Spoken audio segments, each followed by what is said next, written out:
Welcome to Buckets. I am your host, Brandon Anderson, coming to you live from our Tommy John home studios here with Jim Turvey for a little Futures Friday. We are in it. We are in the March Madness season. Shouts to the guys at Big Bets on Campus.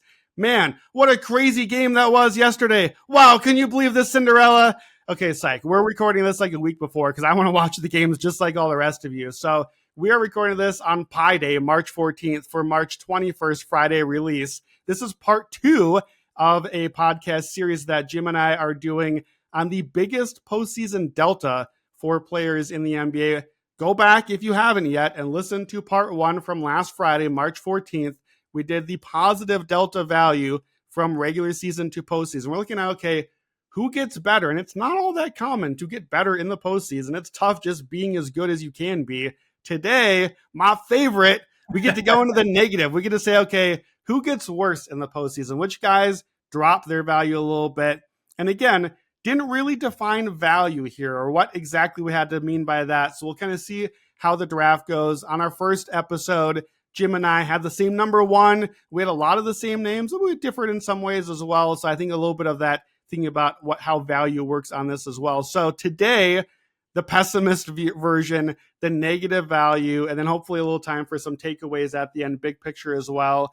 Jim, we've been podcasting for like 14 hours straight at this point.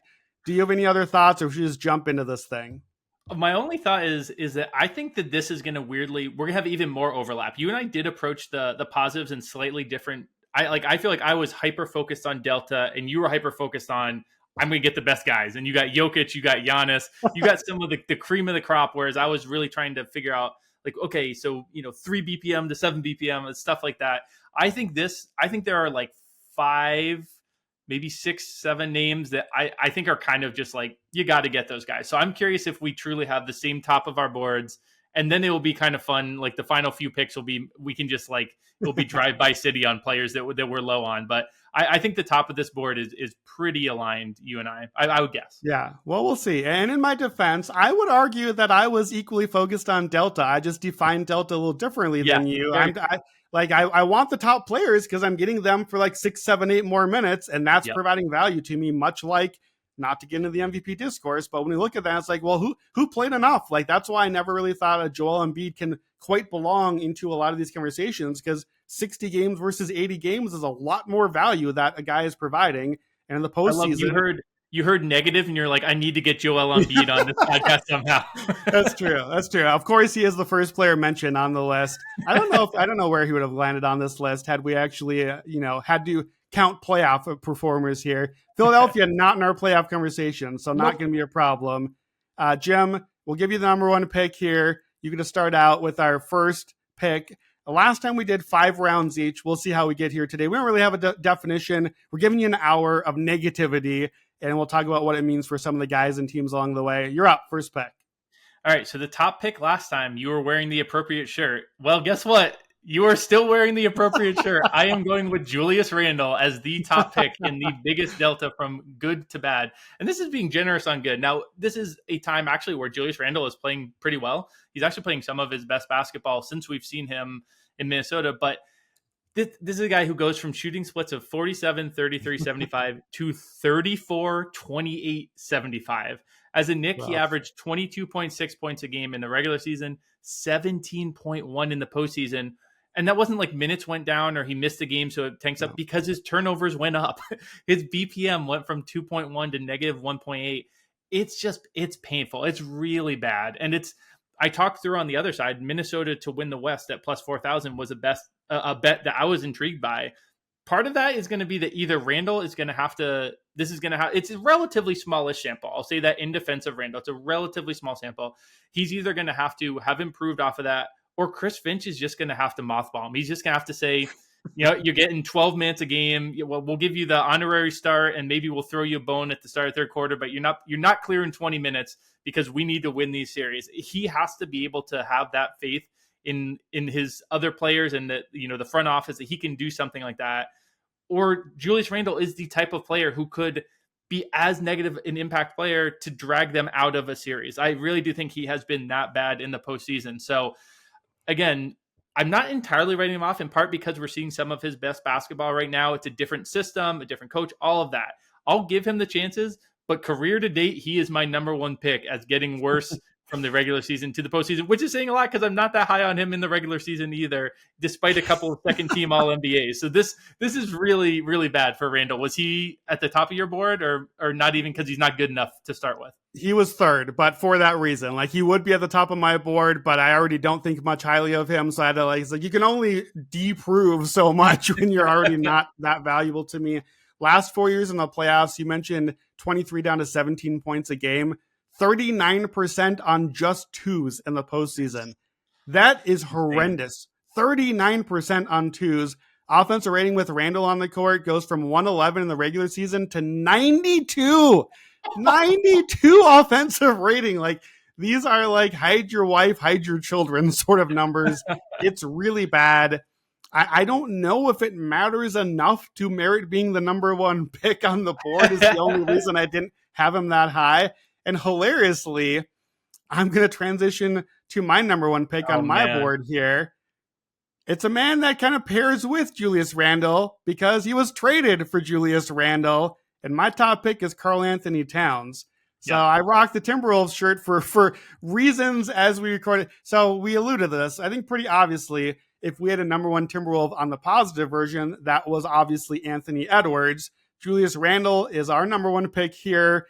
Spoiler, I'm going to have another Timberwolf current one on the list coming up soon that I think you will if I don't get him first. But Karl-Anthony Towns is my number one pick here. And I guess fair for you to took the Timberwolf. I'll take the Knick. We'll both do each other a little bit of a solid here. Last 3 years, regular season, 23 points a game for Towns. Drops under 20 points a game in the playoffs. Drops an assist per game despite playing more minutes. Also, you know how I value the playing like 40 minutes a game in the playoffs. Karl-Anthony Towns can't do that. He has not done that. Why? I don't think the conditioning has been there.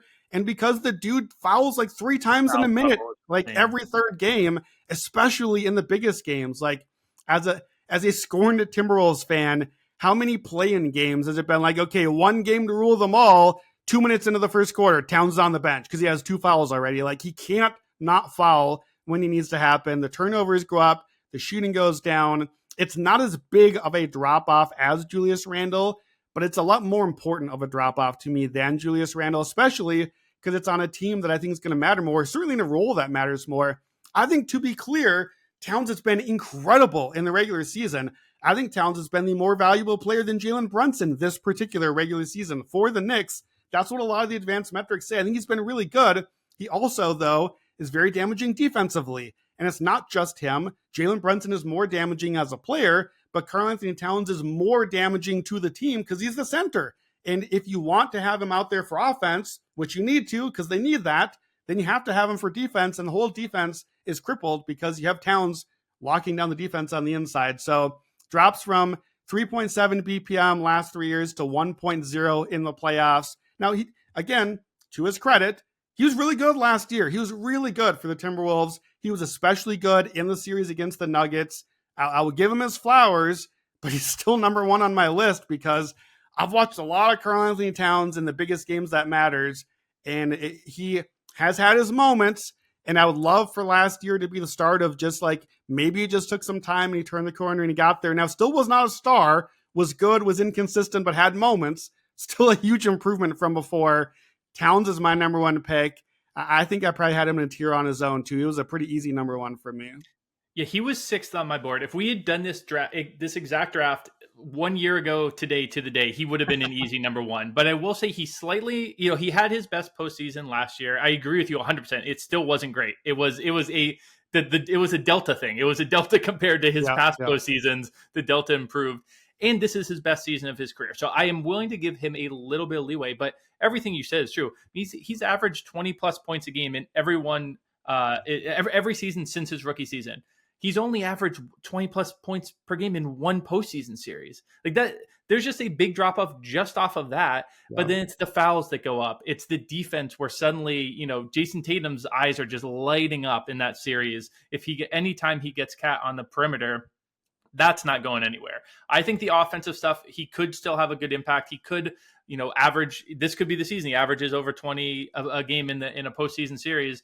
I still have tons of question marks about the defense. I still have tons of question marks about kind of just the mindset he has in the postseason. He seems to like overheat and like steam's coming out of his head, and he's fouling, and he has no control of his limbs. He just kind of, until that goes fully away, he's going to be on this board. Again, I'm with you on, it's a different system. It's a different year. He's playing some of his best, but if we're going off of history, there is a lot of damning history of Karl-Anthony Towns. So I had him slightly lower than you, but still pretty high for sure.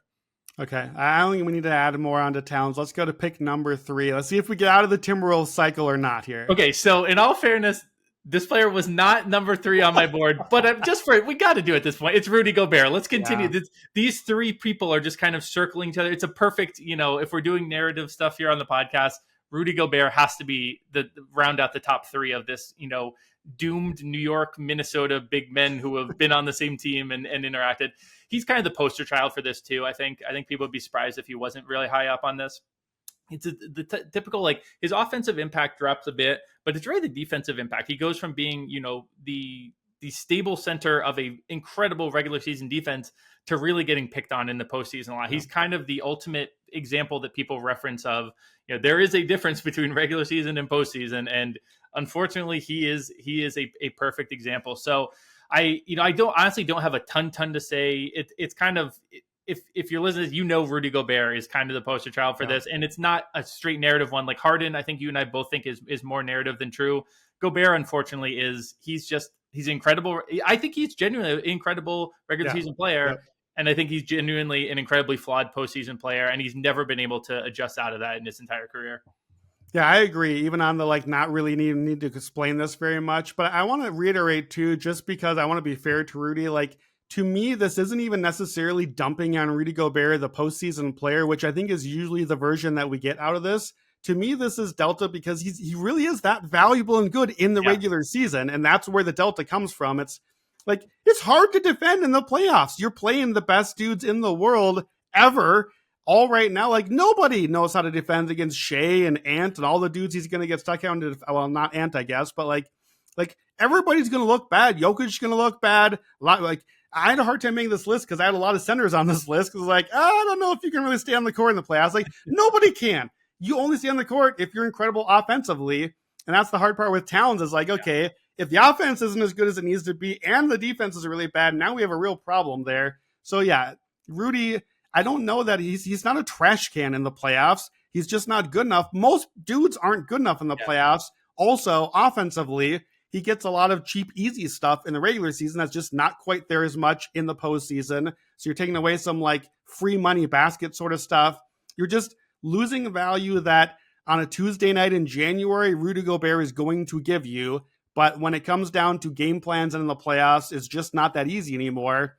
That's just how this goes. So I'm going to take my next guy here that I think is similar to that sort of description, but a very different sort of player. He is a center.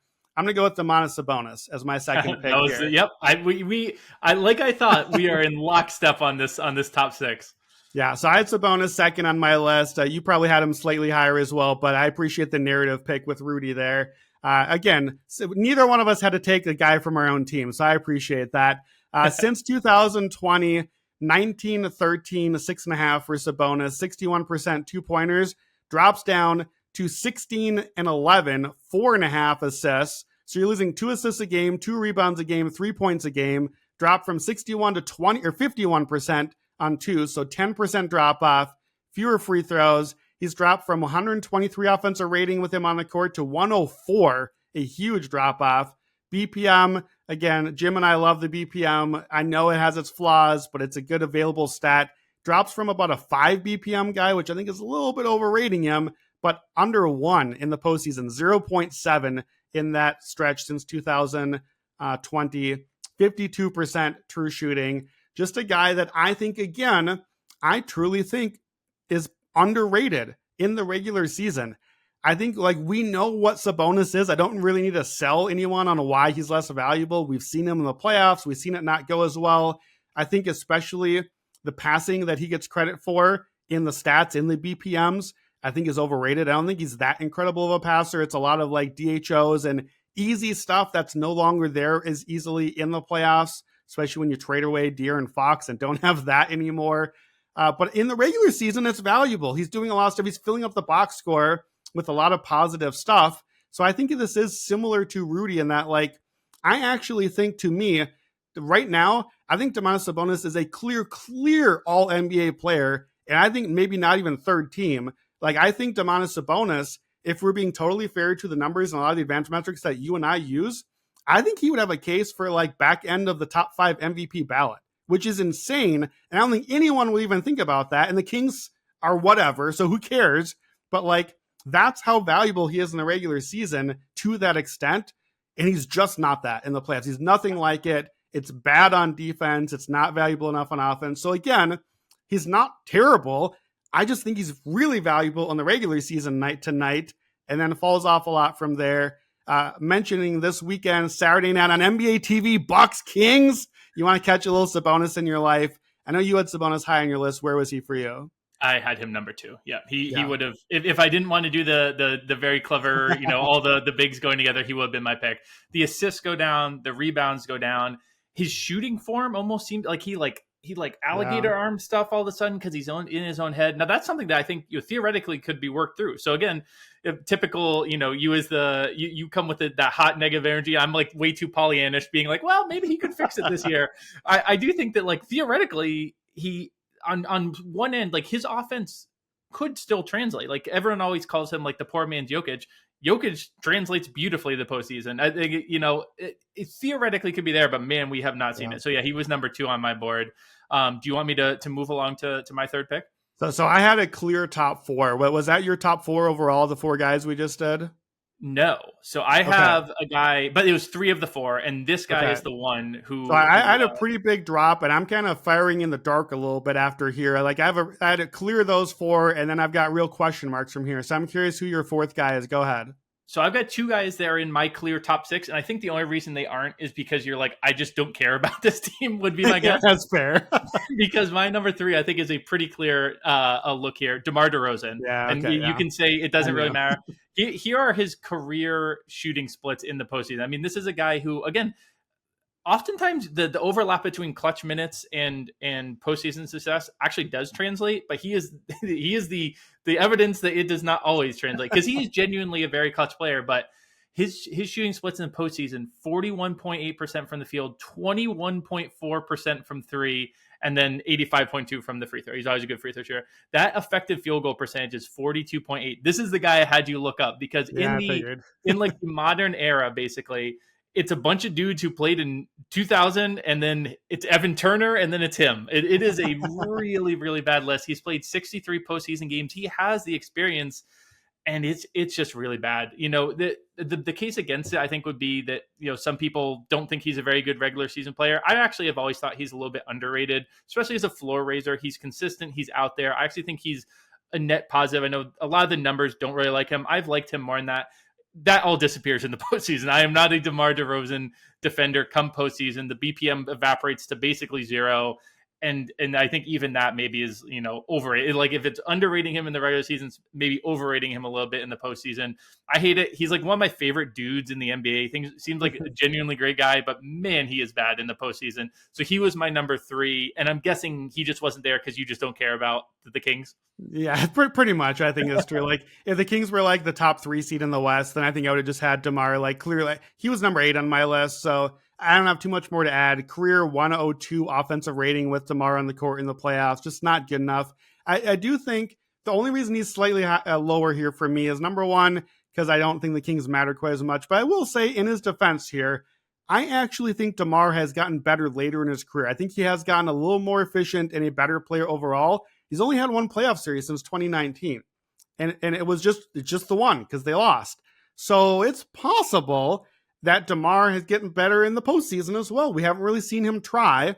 So I'm giving DeMar DeRozan, Costco Kobe, a little credit here. So we'll see. Maybe he's slightly better. And I do think that he is. Again, we're naming guys here that always get dumped on, but it's because we care about the playoffs, because the playoffs are a different animal than a regular season. DeMar is really valuable in the regular season as a floor raiser, just like you said. So I think that's part of it. And I think I know who your other guy in the top 6 is that I also agree with. I'm going to go off the board here, and I think I might even offend you with this pick, but this is my number 5 on my board. I'm going to take Darius Garland. I'm Oh, worried about Darius Garland. I knew I was going to break your heart with this one. This is a small sample, and maybe it's wrong because of a small sample. Maybe it's wrong because we just haven't seen Darius Garland, the breakout star Darius Garland, yet. And I will say, too, last year, Darius Garland was terrible. He was bad all season. So, of course, he was bad in the playoffs also because he just wasn't good all year. And clearly this year in the regular season, we've learned throw last year out. He was hurt. It just doesn't matter. But the numbers are the numbers. 17 playoff games in 2 years, 103 offensive rating with Garland on the court, negative offensive box plus minus versus 3 in season, negative box plus minus overall versus 2.5, 54% true shooting. This is his breakout season, I think. I know he was an all-star before this, but that's the problem. So he's 25 years old. Point guards typically break out latest of any position. 25 to 27 is when you really hit your stride. It's possible I'm totally wrong on this pick and that he just finally is getting there and this is going to be a breakout. But he was previously an all-star that still was terrible in the playoffs after that. We already have an actual sample of that, even if we throw out last year's sample. And he is a small player. He is going to be a guy that gets targeted defensively. And if the offense doesn't come with it, if you can't offset that, especially as good as Donovan Mitchell is and as much as he can do with the ball, especially as good as the defense could be with Mobley and with Jared Allen, I do have some concerns here. So it's kind of a wild card to pick from me. I saw your heart broken. Talk to me about Darius Garland. I mean, you said a lot of fair things, and you almost made my case a little bit in that. So looking at his career in the postseason, 12 of the 17 games were last year, and I really do think last year has to be thrown out. I think it's pretty clear he was dealing with something health-wise all season, and he has looked so much better. If we look at his debut, again, this was a 23-year-old point guard making his debut in a 5-game series. It wasn't that bad. He had 1.2 box PPM. That was about half of what he was in the regular season, but I'm fine with that. But I do agree that this is kind of a pivotal year. Like if he comes up like light again in the postseason, it starts to be a little bit of a worry. I think that's totally fair.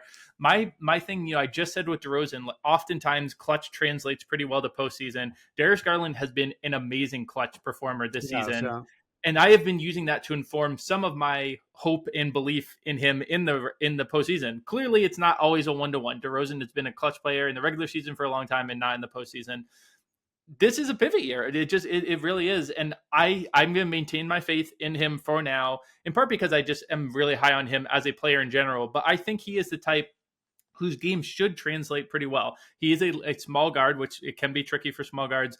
But overall, I think that his style of play, his shooting ability, his creation, I think that should all translate pretty well. So I mean, it's 100% a thing to keep an eye on. And it's even if we're in the postseason, and it'll be kind of nice. We'll get like these early rounds where the Cavs have no chance of losing. Like against the Magic would be a perfect chance. It's a tough defense. Yeah. It's going to be a tough playoff environment. There'll be low scoring, gritty games. If he looks shaky, that would make me a little bit worried. If he looks pretty solid and the Cavs are cruising, that is a notable thing. And I think another check on my box of, all right, I'm in on Cleveland even more than I used to be. Garland looks like, that now going against Boston is going to be a little different than going against Orlando.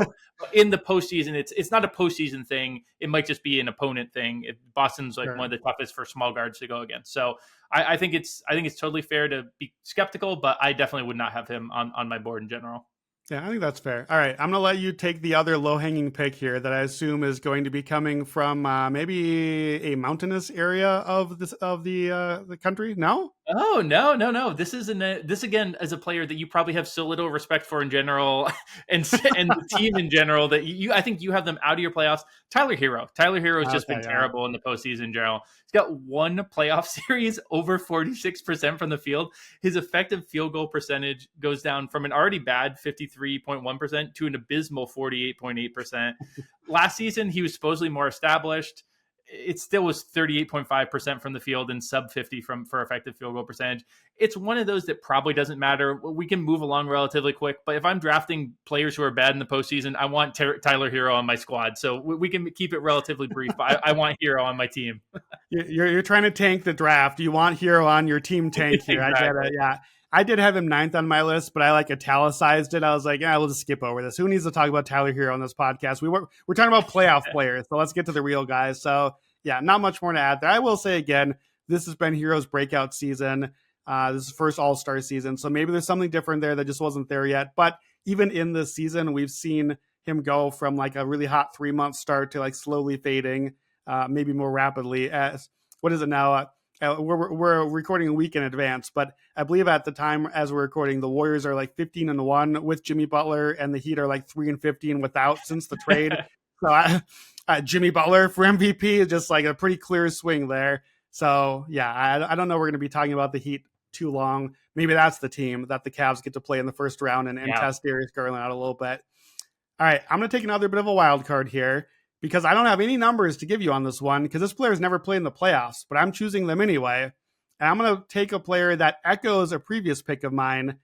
Hurts me a little bit because I like this guy, but I'm going to take Alperen Şengün. And I worry that he is on the Domantas Sabonis spectrum of things. And I know like we tend to talk about Sabonis as poor man's Jokic. I get it because like, like European player that does some creating. Jokic is in a different universe and galaxy than Domantas Sabonis.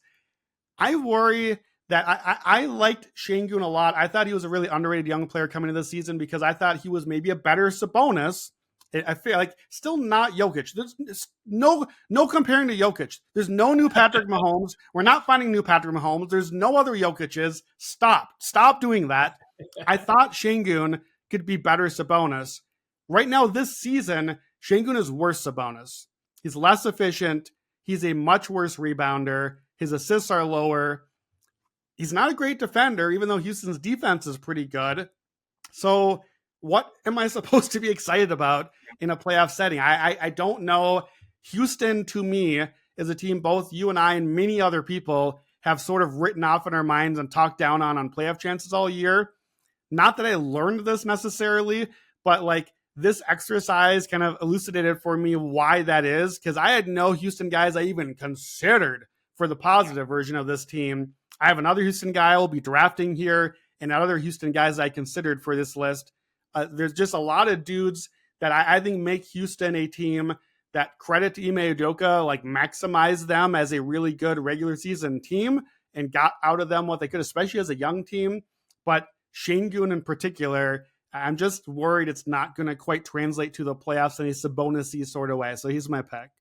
Yeah, I think that's totally fair. He wasn't on my list, and as soon as you said it, I was like, oh, I think that was just an oversight, because he definitely, it like you said, it's kind of like a projection for it. I did a lot of like backwards looking, which makes sense why I kind of missed that. But I think you're 100% right to kind of project forward, and I think you're right that latent skepticism was there because we have been out on Houston all season, and he is the type player who, if we weren't so skeptical, he would be the type that would have to be stepping up in the postseason. So I don't have a lot of numbers because there aren't a lot of numbers, but I will say that I'm with you on that projected skepticism. All right, we're going to round 5 here, and then we'll recap our top 10 names here. So who is next on your board, your 5th pick? Will you let me do a little bit of cheating and do some pairings, like a nice little wine pairing? Okay. In this particular draft, we have some room to get a little creative here. So give the people what they want to hear. I've got several pairings. I'm going to go with one in the Milwaukee area, unfortunately. I'm going to go with Kyle Kuzma and Bobby Portis. Yeah. You had 3 players on your positive on the Milwaukee side of things. These are the 2 that if things don't go right in Milwaukee and they kind of flame out in the second round, I'm going to be looking at this. I was going through these numbers, looking over Kyle Kuzma's playoff stats, and just getting so angry again about that Chris Middleton trade. Listen, I understand Middleton was at a point physically where he was worn down. He really was. And Kuzma has younger legs. And Kuzma, he has a ring. Man, the stats in that season, he was the only thing trying to prevent them from a ring. He was truly, truly terrible. I get frustrated. And then the Bobby Portis of it, he's a player who's suspended right now. I believe he will be back for the postseason, though. Correct? As far as I know, yeah, I don't think the suspension carries over either. Exactly, and I mean he was horrendous last season. So he actually did have a good the year they won the title, and so you can maybe make the case he was good that year. If he is good again somehow, then the Bucks ceiling is higher. I don't think he's got it anymore. I think that was kind of a flash in the pan, and he's been a net negative every postseason since. He was the 6th worst player by BPM last postseason. And it's why even though I love Giannis, I love Giannis in the postseason. Dame, I'm intrigued by. You even brought up Brook Lopez as a player who seems to do very well and is able to raise that floor and ceiling in the postseason. These two guys are really rough. And if you're filling out even bench minutes with these guys, it's going to be really a challenge. And surprise, they aren't going to be bench minutes. It's going to be, they're counting on those guys because they really don't have much. It's Gary Trent, it's Taurean Prince. It's a lot of guys who really don't, they bring 6 points and middling defense. And that is not enough. These are the guys who you need, 20 points and at least passable defense from. And I don't see it from either of these guys. So even though I came into the season on Bucks bandwagon, I was right there with you. These are the type of reasons I do have skepticism in part on Milwaukee. Plus it's just the Cleveland trust, but these guys are really rough. Yeah, I'm a little mad you got to take the first combo player idea here. I was all set to do it as our final pick in the positive draft. I was going to go Al Horford, Derek White combo as my last pick and just sneak it in there as the positive version of this, I feel like. Yeah.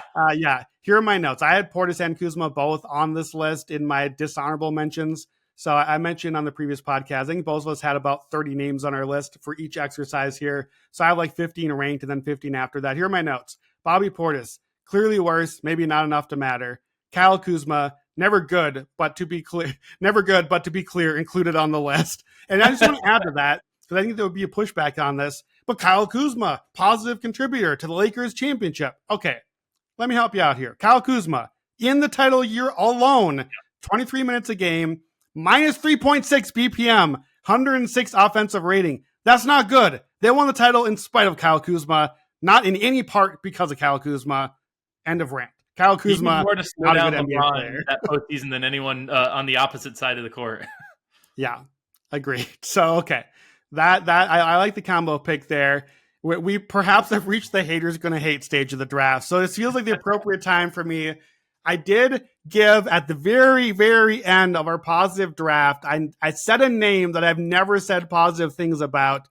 Now I have to go to the guy that I call discount Dort sometimes, Dillon Brooks. Brooks, even though, to be clear, I don't think is a positive player in the regular season, I'm very low on Dillon Brooks. I still think he has a delta and gets worse in the playoffs. And what I said about Dort is what I like about him is that the defensive value is valuable more in the playoffs. He's a really good defender, but he's doing less offensively. Dillon, my man, stop doing crap offensively. You're so bad. You're burying the team. Last two playoffs, below 34% field goal percentage in the playoffs, 52 true shooting. No, that's 52 true shooting in the regular season. Not good. 43% true shooting in the postseason. Oof. He drops from minus 3.5 BPM, which I think is not fair. His defense is better than that, to minus 5.6 BPM. That's like you shouldn't be on the roster sort of number. Yeah. An 88 offensive rating. The problem is Houston doesn't have enough offense, and they don't necessarily have dudes that can go do it in the moment. So Dillon, like he did in Memphis also, is like, I'm fine, I'll take the shot. No, don't take the shot. We can't have Dillon take the shot. Like, I need you off the roster because you're going to play your culture, dude. I get the value that you're bringing to the team, but to me, his defense is not as valuable as Dort's defense, so not getting as much of the positive value there. He's not as much of a lockdown defender one-on-one, and then the offense is worse, and there's way more of it. So on Delta of like counting value, and he's going to play a lot because he's a culture guy and he's the starter. Houston, there is a reason that I will not be considering the Rockets or the Kings in my playoffs, and it's because we are drafting their dudes here. So that's my Dillon Brooks rant. Do you disagree, or is he fair to be on this list? Oh, I had him in my top 8, and we on the positive side, I had a player who I had the same note. I just said, not writing anything because I know Brandon will take him before me. So again, thank you for letting me give my Dillon Brooks. I would have been real sad to not get him. I left him all for you. All right, let me just recap here our top 10 picks here. The negative Delta players, a lot of thematic stuff here. I really like how our draft turned out. So number 1, biggest negative Delta was Julius Randle. Second was the guy he got traded for, Karl Anthony Towns, who used to play with the third guy, Rudy Gobert. Then Domantas Sabonis and DeMar DeRozan, teammates. Darius Garland, my man, he does not belong on this list. I feel bad about Darius Garland being included in this group of 10 guys. Tyler Hero, Alperen Şengün, the combo, Poo Poo Platter, Bobby Portis, Kyle Kuzma, and then Dylan Brooks bringing up the rear in our top 10 negative delta players.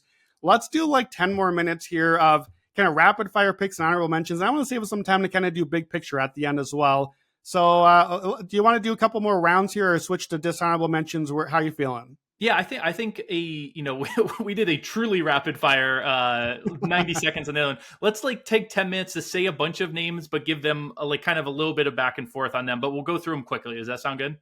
Yeah. Okay. Let me start here. I'm going to give you 3 names here. I'm going to give you 4 names. I've got like a couple sections of names. So one name that to me fell into the Tyler Hero category of bad but doesn't matter. Josh Giddey. Like, I don't think I need to say much about it, but not going to be good. Another one that I'm going to put. If he mattered, he genuinely might have been my number 1 pick. I'm so out on he'd be much higher. Like, I don't know if he's playable in the playoffs right now. Speaking of which, I'm calling my shot on this one. I am not feeling it with Zach Edey. I do not see it for his fit with this Grizzlies team. I think that like the whole Steven Adams, like getting Steven Adams into the playoffs. I love Steven Adams, but we bet his we de-escalated on the rebounds a few years ago. I don't feel how he fits the wheel style. He's slow on defense. He's flat-footed. I think he really holds this team back on both ends. I think partly that's why I'm high on Jaren Jackson as a positive guy, because maybe we get more of him playing center and a little bit less of Edey in the playoffs when it matters. I had a note here just to shoehorn it in. Is Edey still alive for Rookie of the Year? I mean, no, but I wanted to mention Rookie of the Year because I just bet, now a week ago as you're listening, but I did bet Zachary Risacher, the Joe Delera bet. I think he had him 100-1. I took a 20-1. We'll see. I immediately like the bet less because as we're recording, De'Aaron Fox just got shut down, which means it's Castle season and probably just pushing for Rookie of the Year. But that's that one. My other 2 guys go together. I'm curious if they were on your list at all. Russell Westbrook is the guy I was talking about for the mountainous region. I think Russell Westbrook is a very easy, obvious top 10 sort of guy if he mattered enough, and then maybe he just doesn't matter quite enough because he's a bench guy. But he was awful last year. You gave the DeMar stats as far as the EFG in the playoffs and how bad he is. The only other dude that really was on that list in the modern era was Russell Westbrook, about as bad as DeMar. 2018 forward, Russell Westbrook. That's a lot of years. That's a big section of career.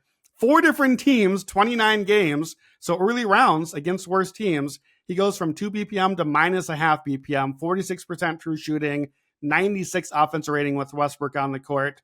He's already not that valuable anyways, usually. I think there's been playoff years where he looks valuable because the counting stats are there, but they're just losing. And it's like, well, the Clippers had nobody and someone had to do stuff. So Westbrook did some stuff, but he did it really inefficiently. I think there's a very good chance he quickly becomes unplayable in the playoffs. And I don't think I'm really breaking ground with that.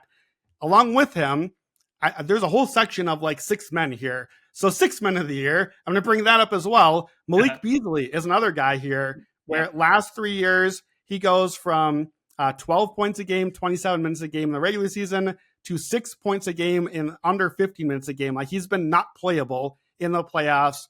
And I don't know if he's going to be a lot better. And he's pretty important for Detroit. Like we've said a lot of nice things about Detroit in recent podcasts that we've done, but it's a big drop off. The numbers that we've seen here, his defense is just such a damaging thing in the playoffs.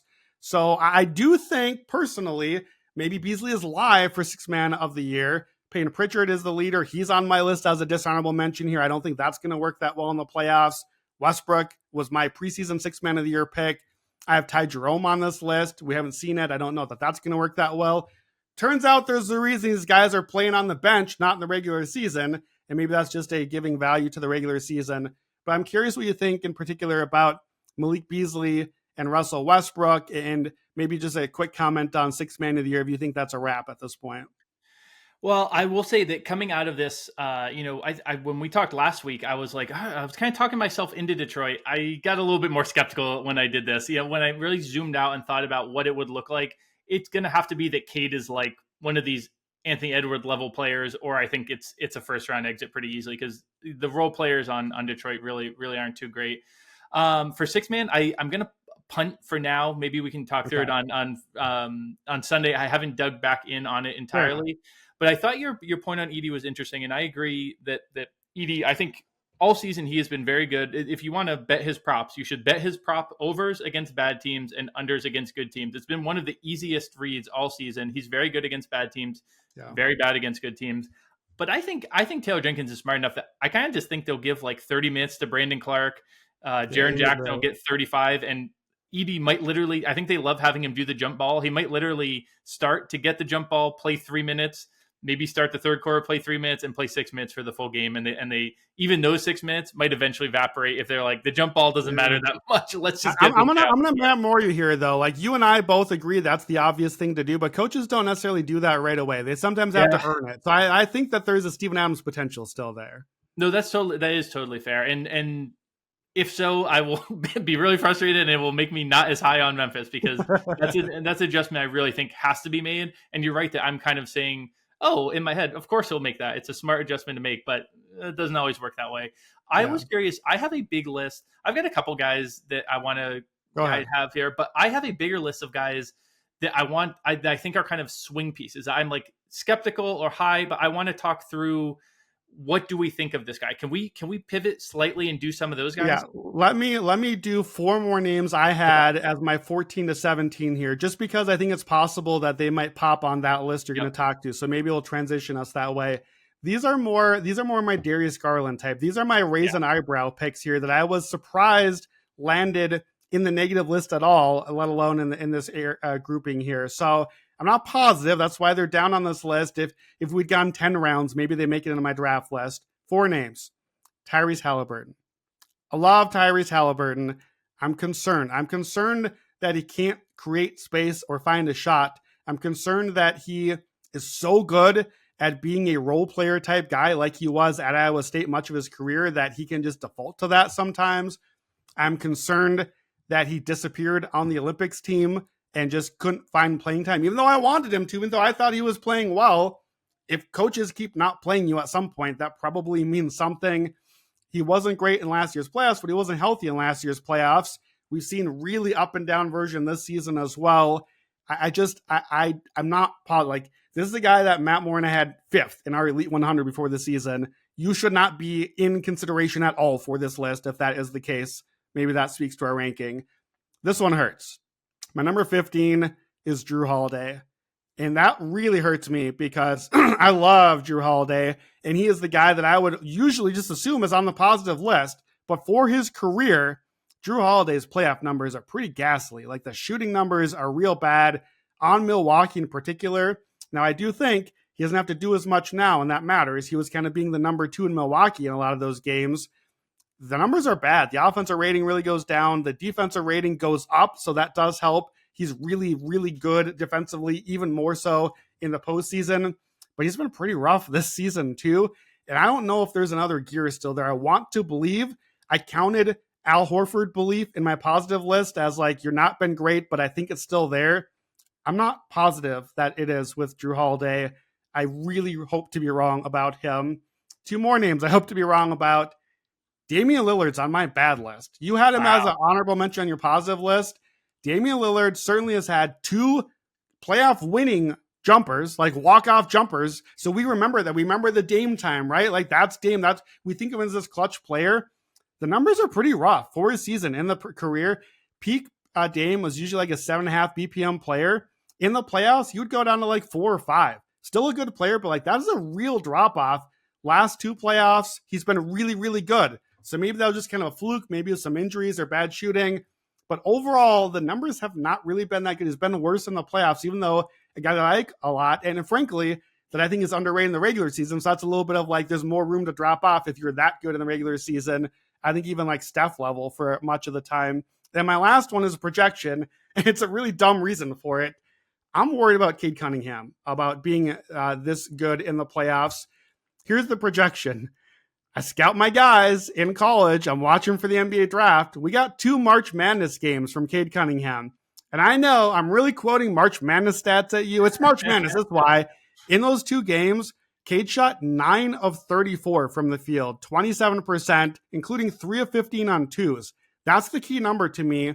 because I don't know that I trust him to get the easy stuff. He's under 20 points a game in there. And if he doesn't have the athleticism to get to the easy stuff, and if the shot doesn't quite translate yet, as I'm still a little skeptical about it, then is there a superstar? You said he could be, not that he could be, but can he be Ant for that team? I think he might be multiple levels below, especially the playoff version of Ant. Yeah. So I'm concerned.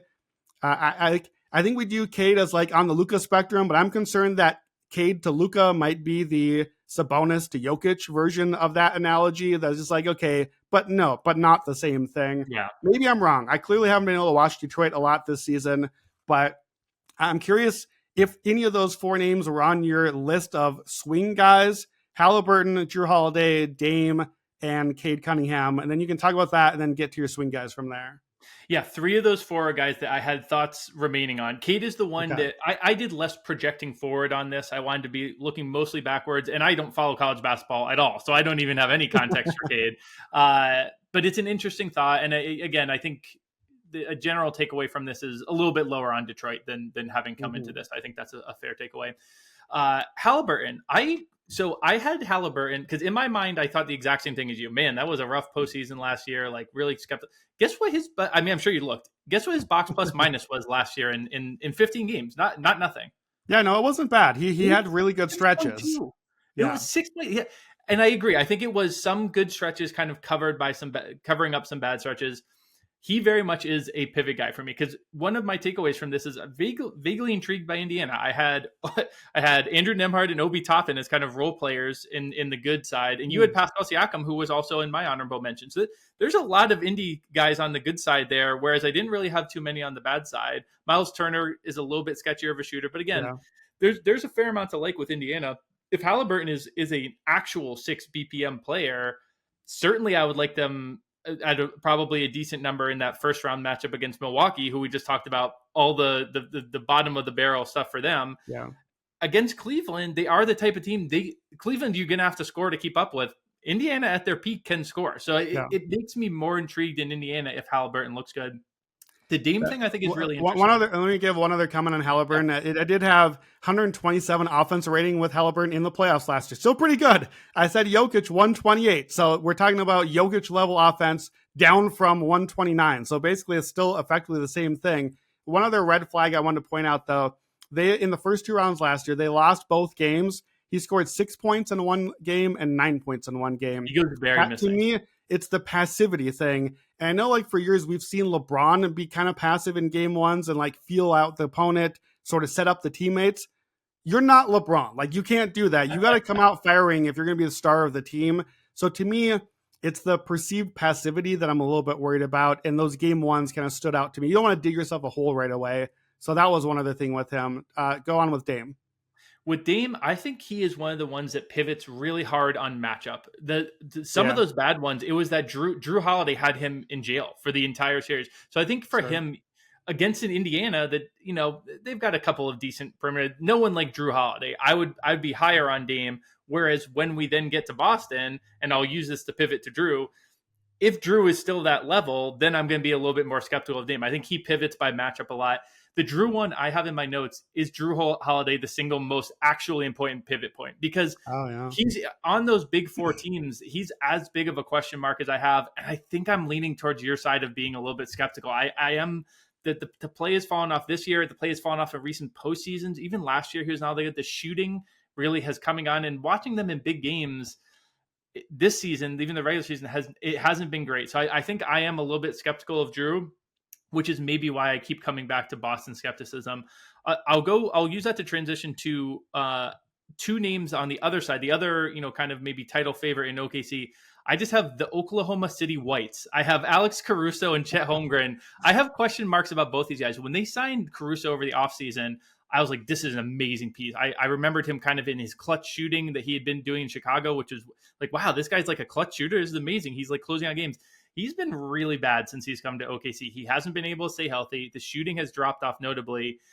And maybe he doesn't matter. Maybe you can get away with it without Caruso. Chet Holmgren saw his shooting drop pretty notably in the postseason last year. And if he can't hit a reliable 3, the Chettiness of Chet goes away. Now he was outstanding against Boston last weekend, 10 days ago now at this point.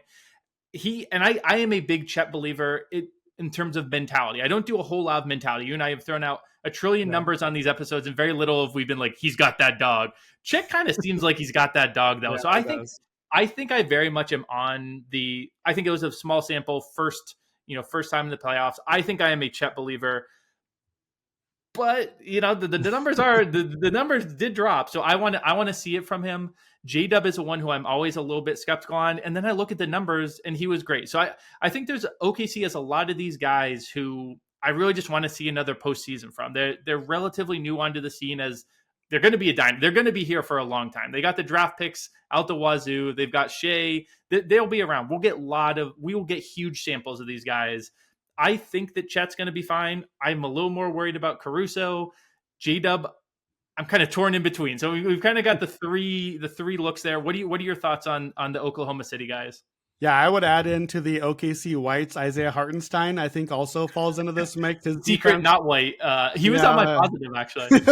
Okay, fair. Maybe I'm deleted for saying that, but I did have him on my list. Just I have concerns about the OKC guys is the theme I'm going for here. Yeah. He was down near the bottom of my dishonorable mentions. Chet was actually my very next guy. Like I thought about mentioning him as I was mentioning off, Cade and Dame and those guys, just as I'm a little worried. The offense really disappeared to some of the same stuff we saw, just the easier things. He wasn't getting it at all last year.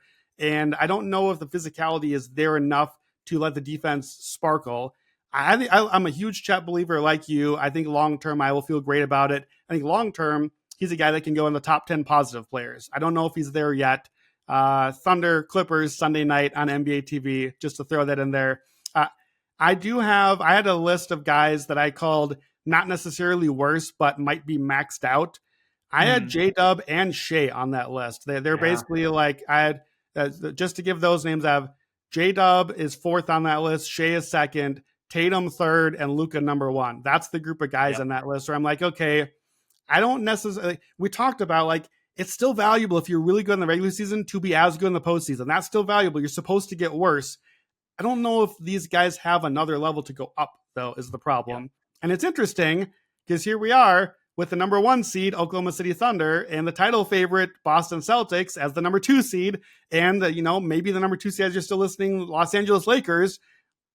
You're really good in the regular season, and you're still really good in the postseason, but are you really, really good? Do you have another level to get to? I'm not sure about Shea. There's a lot of history of the MVP not winning the title. I wonder if it's because you maxed out in the regular season. And you said J-Dub's numbers didn't fall off.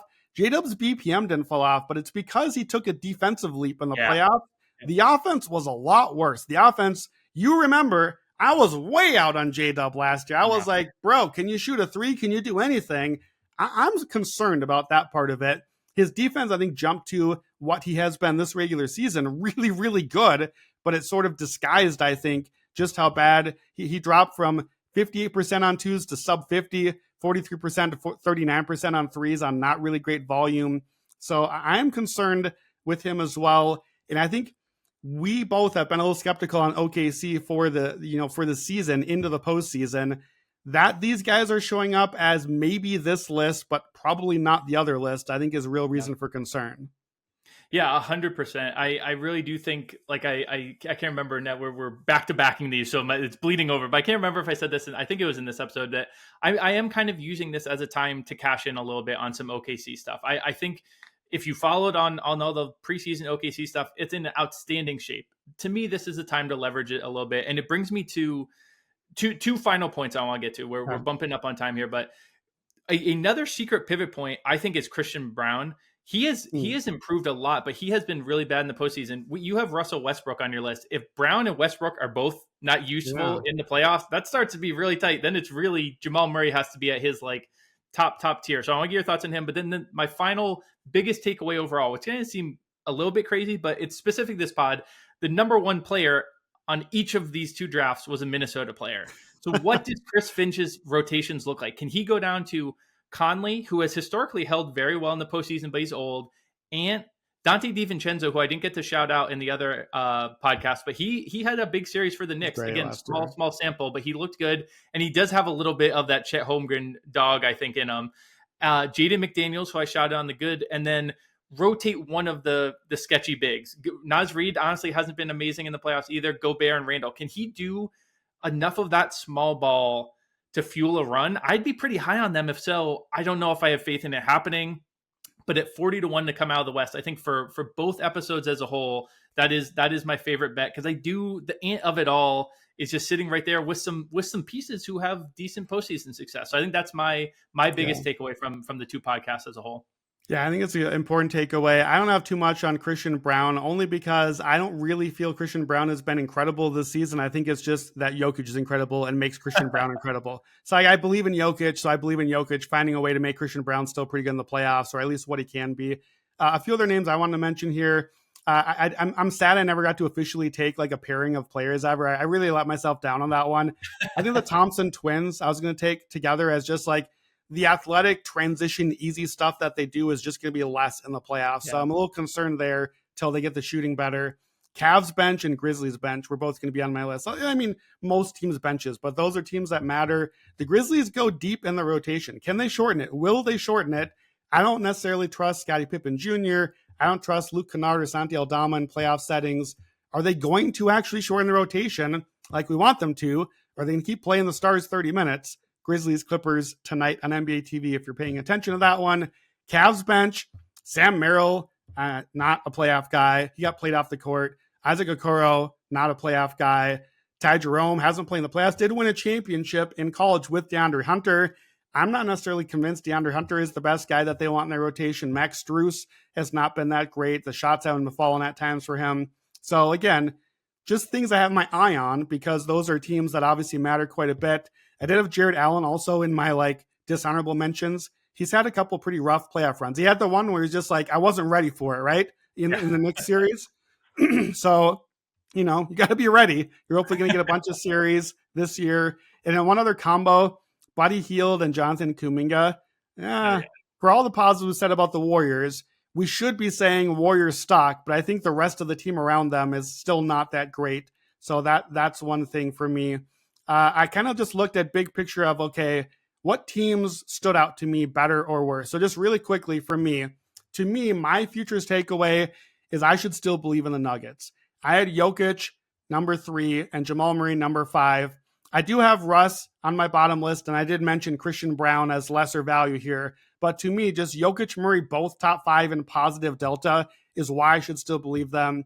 For me, Clippers were second just because of the Kawhi of it all, and I do have Harden in there. Maybe I need to look at a long shot on the Clippers because of that. I ended up with the Magic on a list of teams I got better. Did not see that coming. I had Franz, I had Isaac and Paolo as honorable mentions.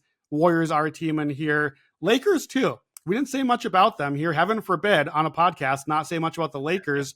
Even if Luka doesn't improve, if he's still the same, LeBron was in our top 10. He was number 2 on your positive list. I mentioned Austin Reeves and Dorian Finney-Smith as positive role player types that were pretty good. Reeves was really good in the playoffs when he's got a chance so far. Maybe the Lakers really are as good as we think. Teams that I think clearly are worse that don't really surprise us here. The Kings, Sabonis, DeMar, doubts about Zach LaVine. I didn't mention Malik Monk. I do think he's a positive guy, but not enough. Rockets. Yeah, I had him as like a slate positive that we had too many names, but I agree. Right, we just ran out of time. Rockets, Şengün and Dillon were both in my top 10 here. Amon Thompson I mentioned. The Pistons, I did have Tobias as a positive player, but Malik Beasley, Cade, and Asar. And I have to say it, I think the Knicks are in a team that I think a little bit worse of. I have Brunson in my top 10, but if Cat's my number 1 guy, and I had personally both Mikal Bridges and Josh Hart in my at least skeptical, maybe worse in the playoffs, in part because Hart's been really good in this regular season, so he kind of has to be a little bit worse. But I do think with the Knicks, some skepticism there. And then lastly, teams that I wrote as doubts at least. Oklahoma City, I think has to be a takeaway from this exercise of I had Wiggins and Dort on the positive delta list, but Chet and Ihart, Shea and J-Dub, all as like maxed out, maybe worse. And then I think the Celtics too. We had Horford and White on the positive, but Tatum and Jaylen Brown did not feature in our conversations here. Kristaps Porzingis not in the conversation. Pritchard clearly worse, I think, in the playoffs. Drew Holiday we talked about a lot. These are the 2 teams we expect to play in the finals. So I think we have to shout out, and as teams to mention there. And I just had the Timberwolves as like, I don't really know what to do with you here. And Grizzlies, because we talked about both of those at length already, of just like, yeah, if Ant is the number one up, but Rudy and Randle are both in the top 4 down, I acknowledge Reed also like the whole big man rotation as just less valuable. And I don't know what to do with the Grizzlies. Jaw and Jaren, and I don't know if I mentioned, but I had Brandon Clark as a positive riser as well. But then like it's all depends on the rotation for them. I'm out on Edie, I'm out on their bench. So do you play the guys I like, Taylor Jenkins, or do you play the guys that got you here? So yeah, and then Cavs I had on this list as well. Donovan and Evan Mobley as up, but for me it's because of the Darius Garland thing and the bench and Allen. But really, if not for my Garland skepticism, maybe that's a takeaway. Maybe if I'm wrong about Darius Garland, then maybe the Cavs should be on a positive list because of what we think about their guys. And, we'll come back to your other takeaway on every podcast ever this season, which is I'm in on the Cavs. I'm betting the Cavs. So maybe that's it. Cavs Wolves finals. Here we come. That's certainly the Turvey portfolio right now. All right. Any other closing thoughts here as we finish this out for today? No, I thought you summarized it all really well. I had a blast going through this. I loved how much we overlapped on our hate, and I think that we got a really nice spread on the positives of looking at different terms of delta, minutes delta, production delta with the top tier, or like a guy who goes like a semi-role player who becomes an outstanding player. So I really like this exercise. I thought it really kind of drew out some teams that I was looking for or not looking for. And I think it'll be useful come postseason again. This is kind of evergreen. Flip this on, the day before the playoffs, once we see our matchups. And if we get one of those teams that we've been a little bit higher on versus one of the teams we're lower on, then that's going to be, a big takeaway for us before you get the preview even probably. Yeah, I agree. All right, just for listeners' sake, I'm going to give you the full rundown from both podcasts here. So if you haven't listened to episode 1 and you don't want to be spoiled, mute for like 15 seconds. Here are positive Delta players 1 to 10. Anthony Edwards, Giannis Antetokounmpo, Donovan Mitchell, Nikola Jokic, John Morant rounds out the top 5. Kawhi Leonard, my wild card, then Jimmy Butler, Jamal Murray, Jalen Brunson, and LeBron James. A lot of good players on that list, it turns out. Even better in the playoffs. Here's our negative Delta list from today. Minnesota's the trio at the top. Julius Randle, Karl-Anthony Towns, Rudy Gobert. Then we got Kings and Rockets season. Domantas Sabonis, DeMar DeRozan, poor Darius Garland in the list. Tyler Hero, Alperen Şengün, Bobby Portis, Kyle Kuzma combo. We got the combo pick I missed out on. And Dylan Brooks to close things out. We closed last podcast with Lou Dort. We're closing this podcast with Dylan Brooks. It's the only way to do it. It has to be that way. I had a lot of fun doing this exercise as well. My thanks to Jim Turvey. Thanks to David Payne, our producer, being on, listening to our hours of talking about all these players. Don't forget to download and check out everything in the Action Network app. A lot of cool new features on there as well. Social media, live tracking as well. Be sure to take a look at that. Action Network Discord. You get a link in the description to join and chat it up there. Be sure to subscribe and follow @Bucket to get the daily best bets. You get the Future Jays, Futures Fridays with Jim. We'll be coming to you throughout the rest of the season here. And, check it out on YouTube as well. Of course, we'll only be ramping up as the playoffs come. So enjoy your March Madness. Enjoy your NBA. Until next time, let's get buckets.